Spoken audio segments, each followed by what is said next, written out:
Hello everybody, this is Jean from New York City, coming at you live from her living room. Now, this video is going to be a little bit different. Usually I make videos reacting or responding to something, but I want to do something a little more positive, and I do want to make these type of videos a little more frequently, which is I wanted to discuss something I like. And I wanted to share with you all my 20 some now, I think 20 or 21 subscribers, which I would like to thank you, everybody who has subscribed to me. Part of the reason why I started making videos is because I somehow had 15 subscribers without trying, like literally just without, I didn't make videos, and yet somehow people were subscribing. So I thought, maybe these people are interested in me for some reason. Let me at least, give them content. As the song goes, right? Let me give you something to talk about. Actually, the song was, let's give them something to talk about, but I don't have anybody to make videos with. But anyhow, I wanted to discuss something positive, being that the new year is coming upon us and all that jazz. So what I'm going to be discussing today is Street Fighter as a whole, not just this particular game, and why I like Street Fighter so much. Street Fighter is always going to have a small, not even small, that would be wrong. It's going to have a large place in my heart. Now, I stopped playing the Street Fighter games after Street Fighter 4. Right? 4, as a video game, bored me. And I really haven't had much of an interest in the Street Fighter series since. I know that there's been Super 4, and I know that they're currently up to 5. Right, but it's a series that, to me personally, has run its course. But at the same time, it's a part of my childhood. It's a part of my life. I mean, the first Street Fighter game I played was Street Fighter 2 Special Champions Edition, aka the best fighting game ever made. Fight me. I will fight you on that. That is the best fighting game ever made, in my personal and totally correct opinion. But anyway, so this has a lot of meaning to me. It's something that I grew up with. I remember when this game came out, and this was the hotness. This was the game everybody who followed fighting games and who followed Street Fighter wanted. And it's that type of thing that I miss in video games, in media today. That anticipation, right, of your favorite, whatever it is, your favorite game, your favorite movie coming out. I remember being so hyped for this. I remember way back when I got MK Trilogy. MK Trilogy was actually a Christmas gift for me, and I remember being so happy when I got that game. And there's no way to recapture or recreate something that sincere joy you feel when you get something that you've wanted for so long, right? So video games like this, video games like Mortal Kombat, even if I don't play them anymore, the legacy that they've left on me, is, as dramatic as it may sound, it's carved into my heart. And while I may not be a fan of the new stuff, I will always be a fan of what it was, and it will always, always, always be dear to me. Now, let me explain why I like Street Fighter as a series so much. Part of the reason I like Street Fighter as a series, as a video game, is because it has such a diverse cast, really. There are a lot of people today who say that video games aren't diverse enough, and it always baffles me, because I think back to playing Street Fighter 2, where, the characters by design were multiracial and well, maybe not multi-ethnic, being that the majority of the characters are Asian, but they came from different countries, and even characters that came from the same country, like, say, Guile and Ken, who are both Americans, or Ryu and Honda, who are both Japanese. They're not the same type of character. right? Ryu is the, pure martial artist. Honda's a very, boisterous and gregarious sumo wrestler, right? They have totally different fighting styles, totally different looks, totally different reasons for being in the Street Fighter tournament. So it was diverse from the get-go, right? Having different characters from different countries with different personalities, different fighting styles, right? So this was my exposure to diversity when I was a kid. Games like Street Fighter, games like Mortal Kombat, games like Tekken. And for me, Street Fighter captured my mind because as a little kid, it was in a way kind of like playing an anime. It was like playing my own fighting anime, all the time. And plus, the game, although was just very simple, maybe not simple for the time, because actually back in the day, the whole quarter motion thing, the quarter motion movement for the fireball and stuff like that was actually complex. And Lord knows, Kid Jean couldn't pull off a fireball to save her life. I remember when my brother somehow figured out how to do the red fireball glitch with Ryu. Cue my kid self being so jealous. I was so jealous. My brother he was the one who was, I'll admit it, he was totally better at Street Fighter than I ever was as a little kid. He was the one who beat the game on level 8 first and got the special ending where you would see the credits and all the characters fighting and then doing their win poses and stuff like that. And he was just better at it. I got my revenge, though, being better and very cheap at Mortal Kombat, especially in MK3. I learned how to time those jump kicks to perfection. It drove him nuts. I'm proud of it to this day. But anyhow, getting back to Street Fighter for a moment. It was just a fun, addictive game, and it was simple. It was at a point where the series was very young and didn't have this overly complex storyline that it does now.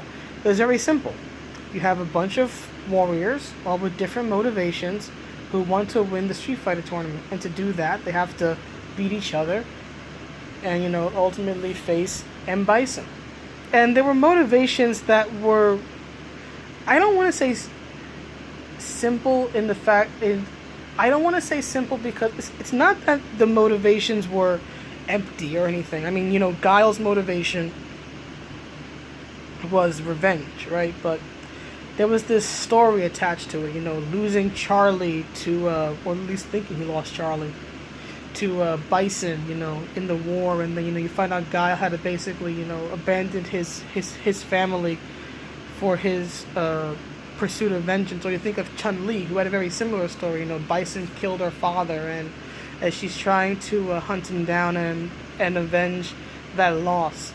They were very simple stories, but they were powerful stories that even a young kid could understand, right? Wanting to avenge the loss of a loved one, wanting to prove something to yourself. Like, Ken's storyline was that he needed to fight Ryu to prove that he still had it in him to actually compete and fight against Ryu, because the earlier games established that Ryu was more dedicated to the martial arts than Ken was.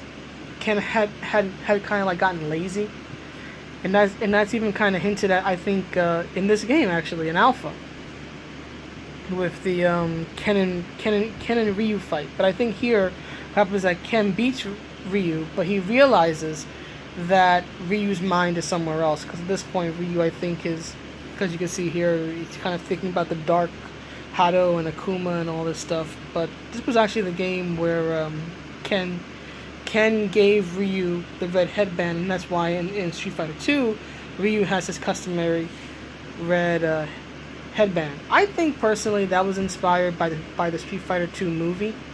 And if you've ever seen that movie, you know there's a scene where a young Ken and Ryu are training, and they, I think Ken kicks Ryu in the head or something, and he notices that Ryu's bleeding, and then he gives him his headband to stop the bleeding, and then that headband sort of becomes the symbol of their friendship. But that's the thing. It was simple stories like that were uncomplicated, and that's what I mean when I say simple. Just uncomplicated, simple but powerful motivations, being friendship, being love of family, being revenge. Heck, even Dalsim, right? He's fighting to save his village. Right? He comes from this poor village. 3 children have died. Those are the skulls on his neck. Creepy, but it's for a good cause. And that's what I liked about it. These different characters, different motivations, that were all just fighting for that one prize. And then you see at the end what they do with it. Some characters like Ryu go on searching for that perfect fight. Other characters like Guile, are about to take their vengeance, but then they realize that they have sacrificed too much, and they need to, come to peace with what happened. You have guys like Balrog, right? He gets the money, but he's an idiot, so he's always losing the money. Or you have guys like, M. Bison or Vega, who, take over and destroy the world. So that was the fun part to me, seeing what this character was going to do in each game. It was, in a way, in its own odd way, because the games are usually made years apart, kind of like reading a comic book, or watching a TV show, right? What's Ryu going to do? Will he give in to the Dark Hado? Will Akuma, steal his soul? Find out next time in Street Alpha 3, something, stuff like that. So that was a big part of the reason why, storyline wise, I always liked games like Street Fighter and Mortal Kombat, because there was this sense of what's gonna happen next, what's gonna happen next, what's gonna happen in the next game. Gotta see the next game. And that's pretty much why I'm over both series, honestly, because in my estimation, the story's been told. The story's over. We know what happens. Ken gets married and starts a family. Guile goes home to his family. Chun-Li, adopts children. Street Fighter 3 Third Strike. It's like, why are we trying to continue to tell a tale that's been told? I mean, even if you look at Street Fighter 4, I can't speak to 5, but I know that in Street Fighter 4, that was supposed to be maybe a midquel, because it was supposed to be after 2, but it's before 3. So, for example, Ken's wife is pregnant, she's about to have the baby, all this sort of, in-between stuff happening, and it's like, okay, it's nice and all, but, again, the story has been told. I already know what's going to happen, right? I know that the baby's gonna come out fine, he's gonna be a little fighter, Ken's gonna get a Japanese Brazilian kid named Sean as a student. It's like, there's nothing new to find out here. The story's been told. And just the gameplay for Street Fighter never really grew after a certain point, which is a good thing and a bad thing, because on the one hand, right, you want the gameplay to be accessible and familiar, right, so that even, older people who have been playing the games for all this time are familiar with it, and newer people can get acclimated quickly. At the same time, it's like, yeah, you're not introducing anything really all that new. I mean, even when I see the super moves now, they're from videos. I occasionally watch videos, right, tournament stuff and whatnot, and yeah, they look nice, even if I'm not particularly thrilled with the art style used in the more current games. But super moves aren't new. Super moves have been in Street Fighter since Super Street Fighter. That was part of the Super in Super Street Fighter, the introduction of super moves. It's like, okay, what's new? There is nothing new here. At least in Street Fighter Alpha 3, right? That introduced like the different fighting styles. Like what was it, like A and V and something else. It was like a green and a red, and then like a blue. The green one was kind of like your standard fighting style, where it was balanced. Red was like power based. Blue or purple was more defense based. But you don't see that anymore. There's nothing, at least from what I can tell, as of the last Street Fighter game that I played. There was nothing really innovative, right? Outside of introducing some new characters at that time, such as Sea Viper, what was his name? El Fuerte, I think it was, the luchador wrestler, which I didn't understand because I was like, okay, we already have 2 wrestler characters. We have Zangief and we have Armiko. Who in the world is this guy, and why does he need to be in this game? That was my thing. Or Sea Viper, it's like, okay, we already have the Interpol agent. Her name is Chun-Li. Who are you and why are you here? That's just how I responded to it. And that's when I decided that I was pretty much done anyway with current Street Fighter. But as I said before, the series will always have a place in my heart. But for me, Street Fighter ended with Street Fighter 3 Third Strike. And currently, the games aren't really doing much to incite me to want to play again.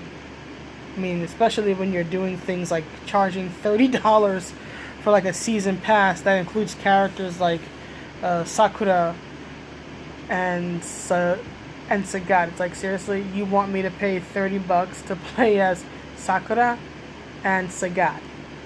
Sagat, who's been part of almost every Street Fighter game since the very beginning. I think he actually has been part of every Street Fighter game since the beginning. He was in the first one. He was in Street Fighter 2. He was in Super Street Fighter. I think he's been in all the Alpha games. Yeah, I think he's actually been in every Street Fighter game. It's either everyone or he missed one. I'm trying to think. It's kind of hard to figure out off the cuff. But you want me to pay for characters basically that are series standards? Yeah, no. And then there was recently this revealed that they were gonna have like in-game ads or whatever, like on the stages, and then even worse on the characters themselves. But to my knowledge, Capcom has sort of backed off on that. They've sort of walked back on that, which I think is a good thing, because when it came to the characters, I mean, I understand putting ads on, say, the background, like on the ground or on the wall or on a TV screen or whatever, that's fine. But when you start putting ads on characters and you start putting them on things like, say, Guile's American flag tattoos, that's just disrespectful. So I'm glad that Capcom at the moment seems to be thinking more about it and backing off on it at the moment. Anyhow, I think that's pretty much what I've got to say. I hope that I've expressed both my love of classic Street Fighter and my criticisms of current Street Fighter. I may take another game and maybe do a similar video, talk about why I like it, and then segue into what I think is wrong. I don't think I'm capable of making a purely praiseworthy video, but who knows? Anyway, I just wanted to make this video, share something slightly more positive than what's out there right now, which is my long-lasting love of anime martial arts. Thank you, and have a good night.